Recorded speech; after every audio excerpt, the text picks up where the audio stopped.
இருக்கீங்க. நான் குறை மட்டும் சொல்ல நினைக்க வரல, ஒரு சில தவறுகளை வந்து சுட்டி காட்டணும்னு சொல்ல வரல.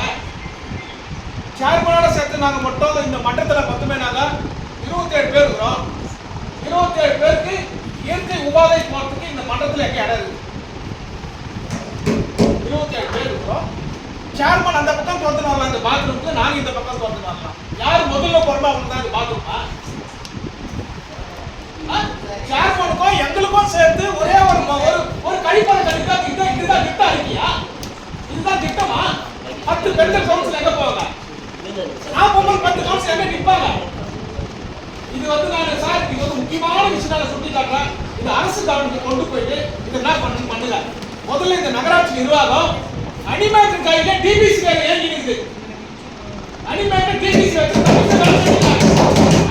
டிபிசி வச்சு வேலை செஞ்சதுனால தான் நான் நல்ல சொன்னாங்க வரிவசல் அவங்களும் நிர்வாகம் பண்ற கமிஷனர் கீழே ஒரு எந்த விஷயம் சொன்னாலும் செய்யாத ஒரு கமிஷனர் டிபிசி வச்சு அசஸ்மெண்ட் போடுற இதான் நிர்வாகமா?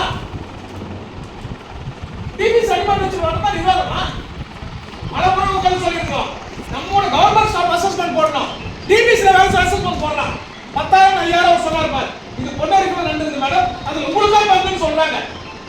அதை கொஞ்சம் கூர்ந்து கவனிச்சு ஏற்கனவே கூட ஏற்றிங்க. அந்த நியூ அசஸ்மெண்ட் டிபிசி வச்சு ஏறிக்கிறீங்க. அப்புறம் சுகாதார பணியில எம்சிசி ஆர்ஆர்சி ஒரு பெரிய நம்ம கட்டி வச்சுக்கிறாங்க.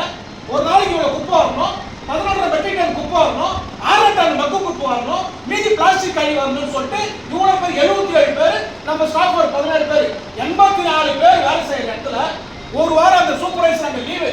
ஒரு வாரம் யார் போங்க பார்த்தா ஆர்சிசி எம்சிசில ஒரு அனிமேட்டர் இல்ல, ஒரு சூப்பர்வைசர் இல்ல. போய் கேட்டா ஒரு வாரம் கணக்கு மொத்தமா எழுதுவாங்க. இதான் நிர்வாகமா? இதான் சுகாதாரத்துக்கு முடிவு வேலை செய்யறதா? 7 பேட்டரி வண்டி ரிப்பேர் ஆகி போகுது. எத்தனை வருஷம் ரிப்பேர் ஆகி போகுது 7 பேட்டரி வண்டி? அது என்ன நடவடிக்கை 7 பேட்டரி வண்டிக்கு? எப்போ 7 பேட்டரி ஆச்சு?